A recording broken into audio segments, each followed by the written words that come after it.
everybody. Just gonna start wrapping this up. This is episode whatever of this 31 project, 1931 Chevy, and I've not been able for like 3 years be able to get this thing to idle, and finally figured it out or got something accomplished, and it now runs perfect. This has been a head scratcher. I've had the carburetor out I think about 5 times, fuel pump out, as you'll see, is 1 time, just to make sure that it was pumping and working correctly. By the way, it helps to have gas in the gas tank.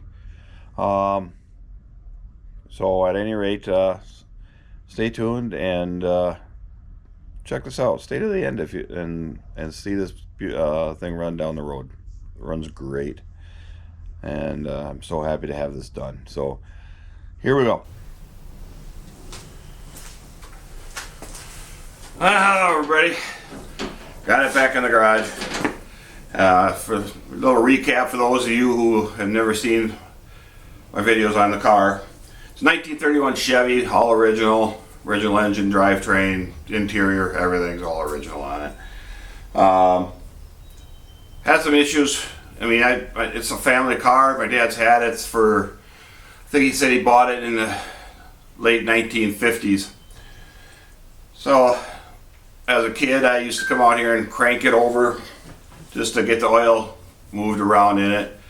Then eventually, had to take the whole gas line out of it and everything, drain the tank. Never have been able to get all the stuff out of the tank. Even when I took it completely out, cleaned it best I could, put it back in, still things got into the carburetor. A couple of years ago I had the carburetor sent out to have it rebuilt, and got it back, put it in, car started right up, drove nice for about 2 miles. And something got in the carburetor again. Ever since then, I have not gotten this thing to run right. Thought I had it here last year, drove it a little ways, and it died, and not touched it since. I was so frustrated with it. And I mean, I've just been working on it from time to time, and I have a little bit of time right now, so I'm going to dive in. Just got it over here, put the battery charger on it. Turns out the battery was completely dead. Tried putting a charge on it, wouldn't take a charge, took it out. If you know anything about these cars, it's under the floorboard, so it's a little bit of a task to get it out. Got it out, looked in it, and it was bone dry, probably from all the charging cycles I put on it. So overnight here, I filled it up with the distilled, and now it's charged up, ready to be reinstalled. So that's where we're at, and I've already disconnected the fuel pump. I wanted to make sure that it was getting fuel, and we will go from there just to see if it's pumping fuel. If it's not pumping fuel, then it's back to the fuel pump, which I replaced because the housing on the old fuel pump actually cracked. So here we go. GoPro, start recording. Alright, so I've already disconnected the gas line to the carburetor. This wraps around over the carburetor on the other side. Glass bowl is full, so it has had gas. So we're going to try to turn it over. Now I don't have to be inside to do that. That's the nice thing about this car. All I have to do is push this lever down and engage the starter. So let's go try it, see if we get some gas.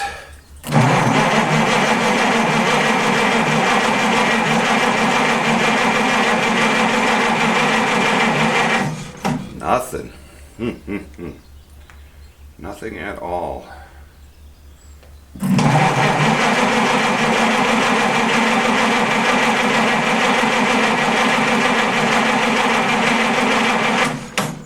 Alright, so now the question is it got the gas drain back? there's nothing in the fuel line? Or is it that it's not pumping? Very good question. I'm not sure how to answer it for sure. I might just crank on this for a little bit longer and see if it starts spitting all of a sudden. So let's give this let's just crank it a little bit here to see if we all of a sudden we start getting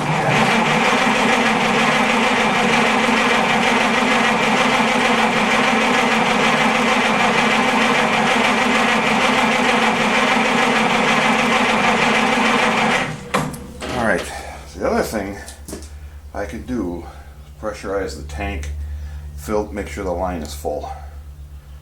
I think I will do that next.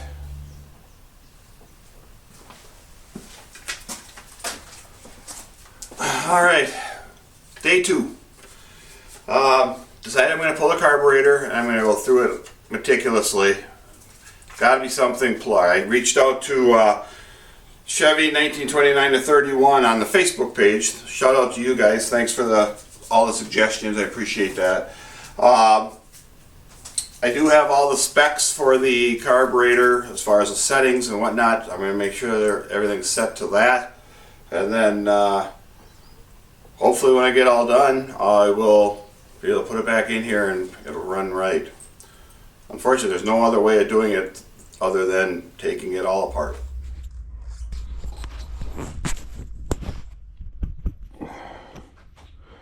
Okay, let's take this apart. I know there'll be gas in here, so I have a catch basin here.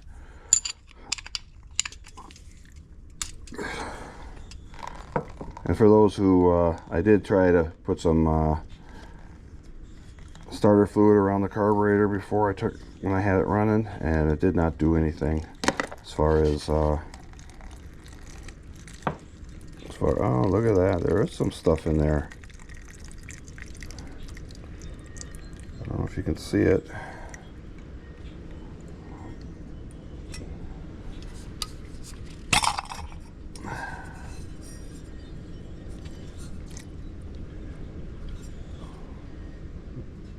And there's still some stuff in here too.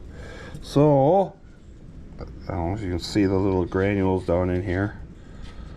But yes, there was some debris in there still, which is kind of sad. So let's go ahead and start looking at some of these. I don't know what does what here. So I'm just going to start taking things apart, make sure they're cleared out. I'm not gonna, I think everything is right here that I need to deal with. So I mean, I will be,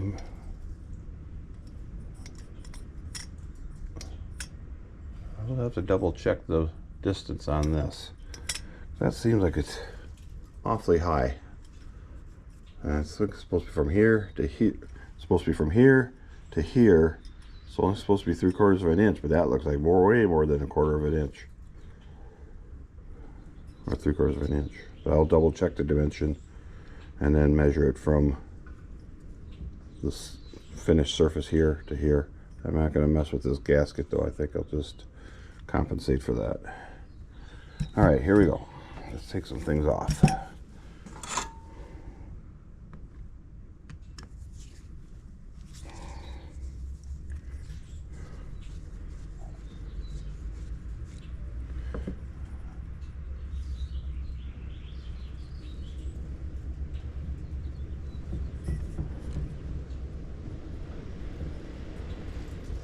I don't know where that tube goes to. I think I am going to pull the float off just so I don't bend it or do something stupid with it.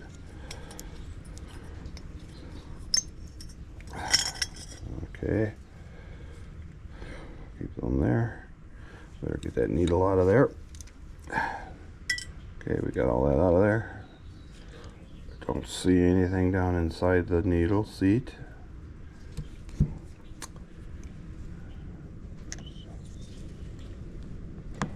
This has been a very difficult one here. I don't know if I'll get that loose. Obviously it's been tried several times. Oh, it came loose. Cool.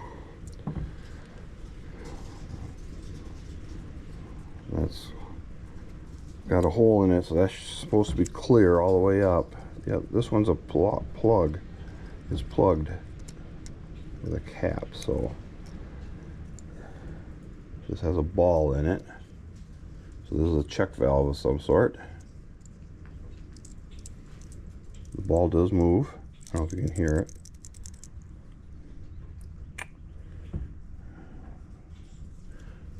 I think I have some carburetor cleaner here someplace. I'll probably... Ooh, boy. Brass is cool, nice to have, but boy, this one, when they get stuck, it's easy to strip them. This little guy here, not sure what size that is. That's really small.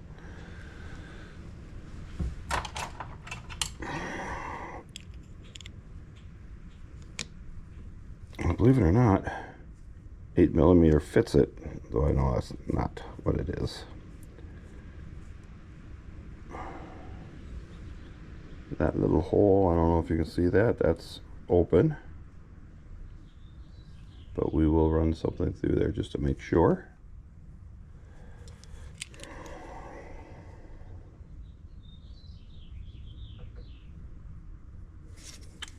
Just doing some inspection stuff here. I don't know that I need to pull this.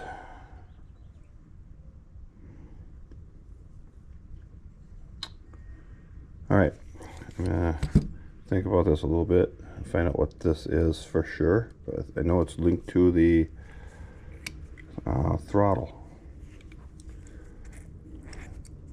Yeah, it's linked to the throttle.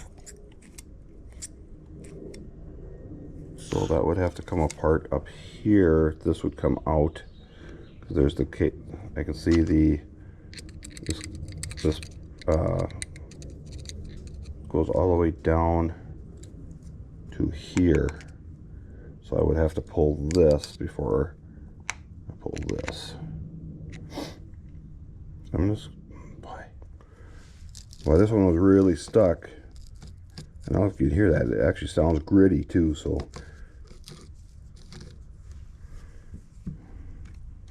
Don't know what this is. Oh boy, it's got a little tiny hole in it. So this might be where the issue is. I don't know if you guys can see there's some debris right on here. So I'm gonna say I need to make sure that this is clear. Somehow I need to find something really, really tiny to put up that hole. All right, I'm gonna go ahead and start cleaning this out. But I bet you that's where my problem was, right there.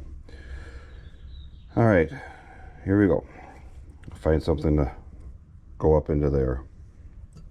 And I'm gonna put some carburetor cleaner in all these orifices, and this too. I might even just soak this and get it cleaned out.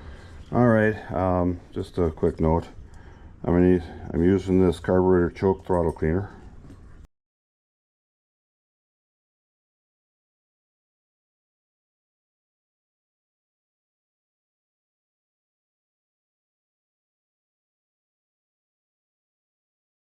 Should probably have gloves on, but I don't.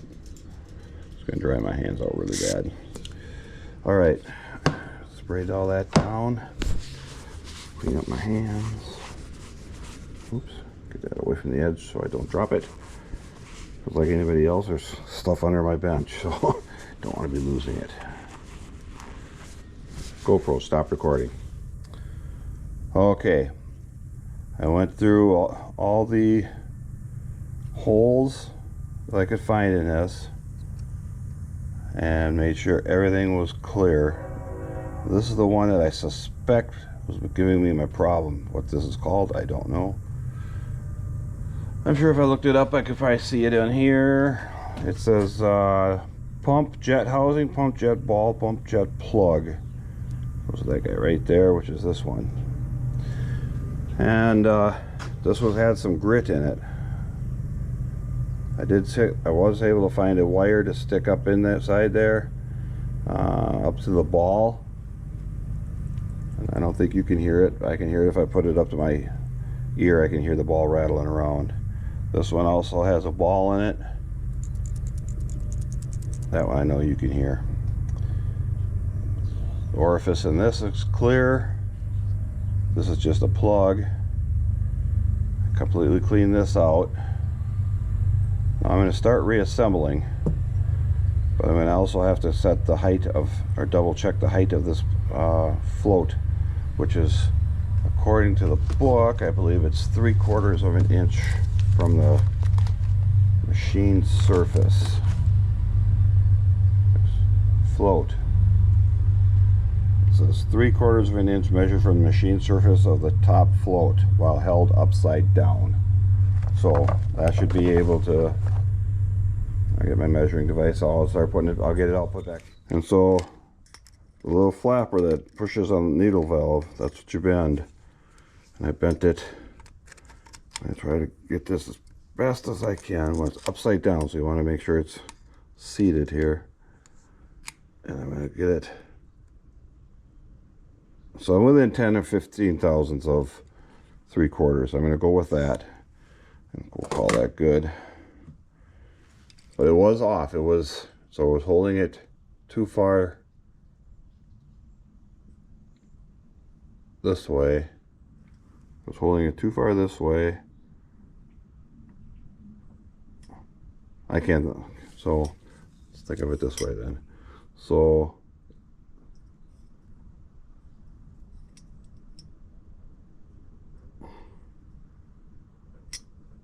well, we'll go, I can't figure it out. I can't get my mind to wrap around it.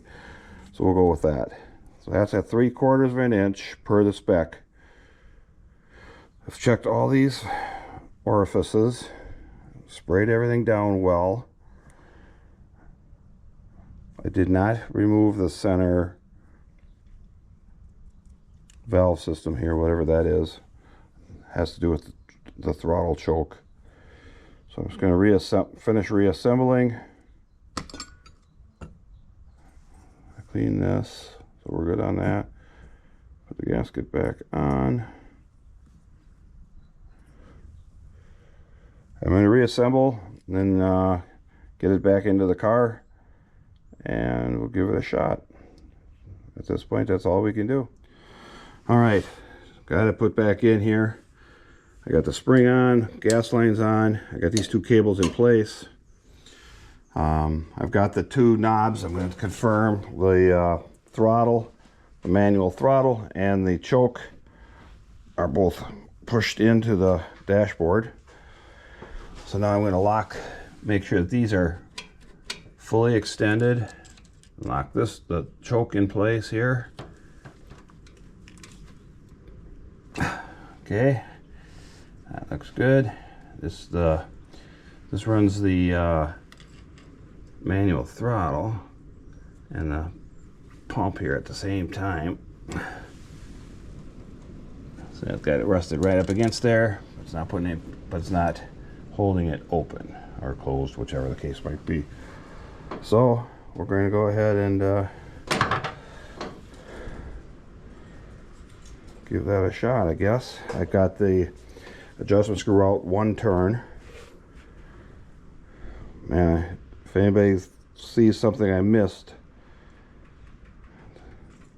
let me know. So let's give it a shot.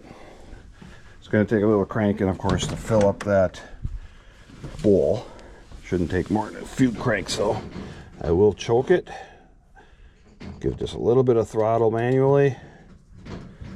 And let's give it a crank here.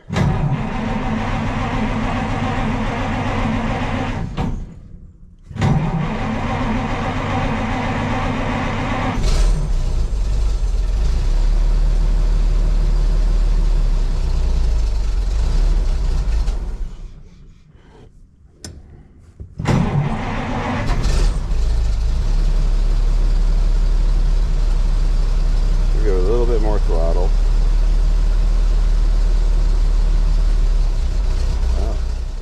All right, so got it running. It's still running exactly the same way. I am able to get the choke in a little bit further than it was. I don't know. I'm starting to lean some other directions here, since I was pretty meticulous at cleaning that thing out. Came over to this side, on the fuel pump side, starter side, and I discovered that the top of the fuel pump has got gas on it. And when I turned it over, I could see the gasket, or the diaphragm, moving here, and I should not see that. So what I'm going to do is I'm going to take the two gas lines off, take the top off, and try to figure out why that is not working correctly. I don't want to take it out. This is, to me, a little tricky to get back in, because you have to make sure you're on top of the camshaft and pushing on it correctly. I put it in wrong last time, and I don't want to do that again. All right, I took the top off pump, and I don't know how I could show you this. There's the pump side. There's a gap here, a little gap here, a little gap here. I can only assume that that's supposed to be flush. I don't know if you guys can see that or not. It isn't much, but that's where I'm seeing the movement on the pump gas, or the diaphragm that overhangs. That's where I'm seeing the movement, right here. I wonder if I can give that a love tap and see if I could bend that straight, just cast. I do have a replacement of that. This one was the original base here, but it snapped off the bolt. Actually, it snapped both of them off. So I bought a new replacement, so I have a different top, which is just a little bit different. This one's a little beefier looking, but it's the same exact model number.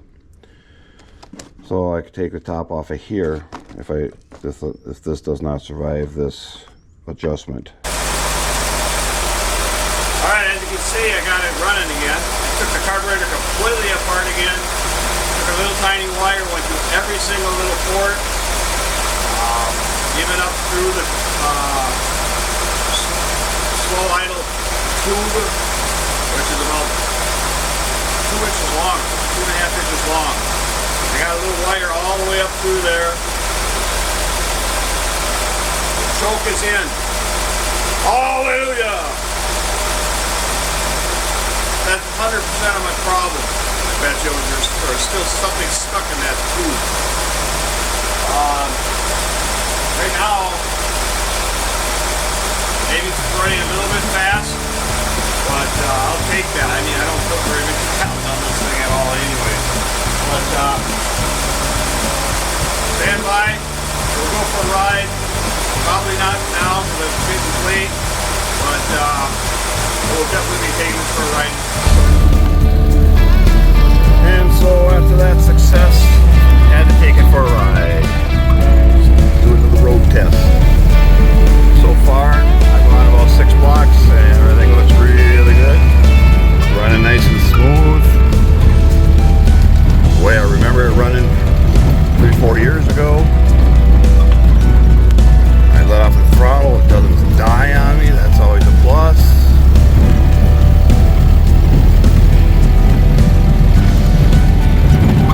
I'm gonna give it a thumbs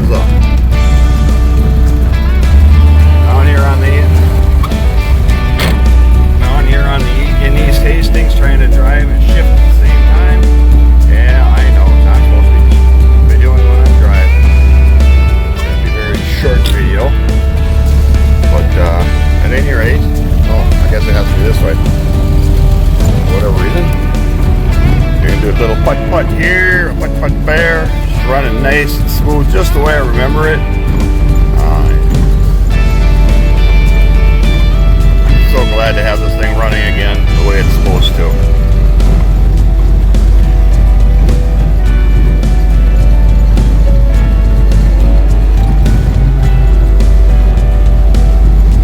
Take a short drive downtown here. I don't have a ton of gas in this thing, so I can't go too